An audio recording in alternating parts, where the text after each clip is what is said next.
अध्याय 3 घातांक। इस पाठ में हम देखेंगे ऋणात्मक घात। हम देखते हैं एक संख्या है 10,000। इसे हम 10 के गुणा के रूप में लिख सकते हैं। 10 गुणित 10 गुणित 10 गुणित 10। इसे हम लिख सकते हैं 10 की घात 4। तो 10,000 इसे हम लिख सकते हैं घातांक के रूप में 10 की घात 4। इसी तरह से 1,000 इसे हम लिखेंगे 10 के गुणा के रूप में 10 गुणित 10 गुणित 10। 10 दहम 100, 100 दहम 1,000 और इसे घात के रूप में लिखेंगे 10 की घात 3। 100 को 10 के गुणा के रूप में लिखेंगे 10 गुणित 10।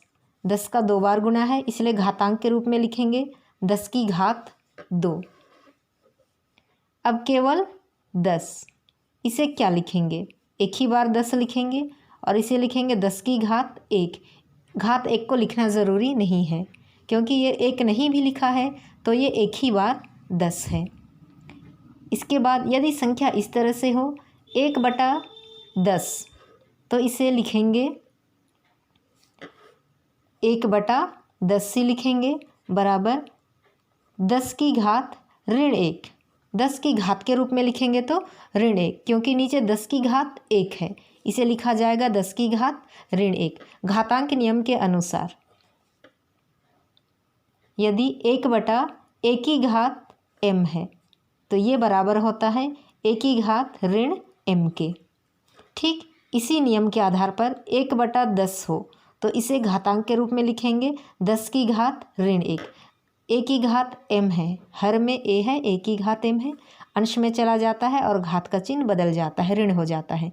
यहाँ पर भी 10 हर में है, ये अंश में चला जाता है तो घात 1 है, वो घात ऋण 1 हो जाता है। इसके आगे देखते हैं 1/100 है तो इसे लिखेंगे 1/10 गुणित 10 बराबर 1/10 की घात 2 और इसे घातांक के रूप में लिखेंगे 10 की घात ऋण 2।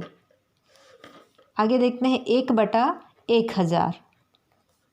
इसे 10 के गुणा के रूप में लिखेंगे तो 1/10 गुणित 10 गुणित 10 अर्थात 1/10 की घात 3। घातांक के रूप में लिखेंगे तो 10 की घात ऋण 3।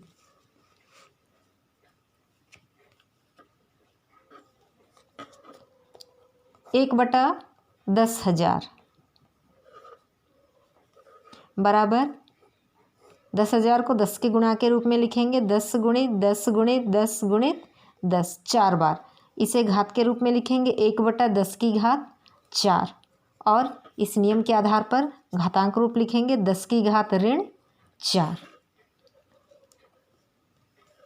इसी तरह से कोई संख्या हो यदि 1/4 की घात 3 तो इसे लिखा जाएगा 4 की घात ऋण 3। यदि कोई संख्या हो 1/7 की घात 2 तो इसे हम घातांक रूप में लिखेंगे 7 की घात ऋण 2। प्रश्न देखते हैं निम्न को घातांक के रूप में लिखिए।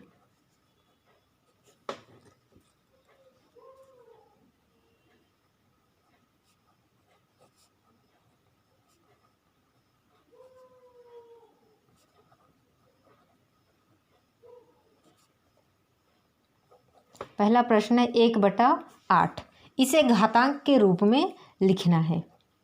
तो सबसे पहले हम 8 को 2 के गुणा के रूप में लिखते हैं 2 गुणित 2 गुणित 2 क्योंकि 2 दूनी 4, 4 दूनी 8 होता है। इसे हम लिख सकते हैं 1/2 का 3 बार गुणा है तो 2 की घात 3। इसे लिखेंगे 2 की घात ऋण 3 क्योंकि 1/1 की घात m बराबर होता है a की घात ऋण m।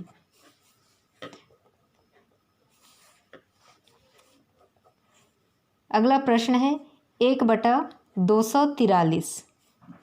इसे हम लिख सकते हैं छोटी संख्याओं के गुणा के रूप में या अभाज्य संख्याओं के गुणा के रूप में। सीधे सीधे अभाज्य संख्याओं के गुणा के रूप में लिखना नहीं आता तो 243 का अभाज्य गुणनखंड ज्ञात कर लेते हैं। इकाई में 3 है, 3 का पहाड़ा बोलते हैं, 24 के लिए 3 आठे 24 और 3 एकम 3।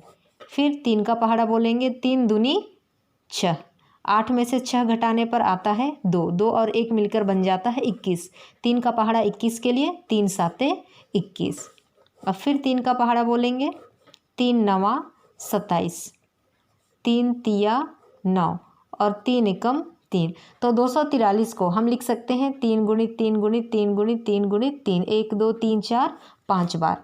तो हम लिखेंगे 1/243 बराबर 1/3 गुणित 3 गुणित 3 गुणित 3 गुणित 3। इसे लिखेंगे 1/3 की घात, 1 2 3 4 5 बार 3 का गुणा है तो लिखेंगे 3 की घात 5। और इसे घातांक के रूप में इस घातांक नियम के अनुसार लिख सकते हैं 3 की घात ऋण 5।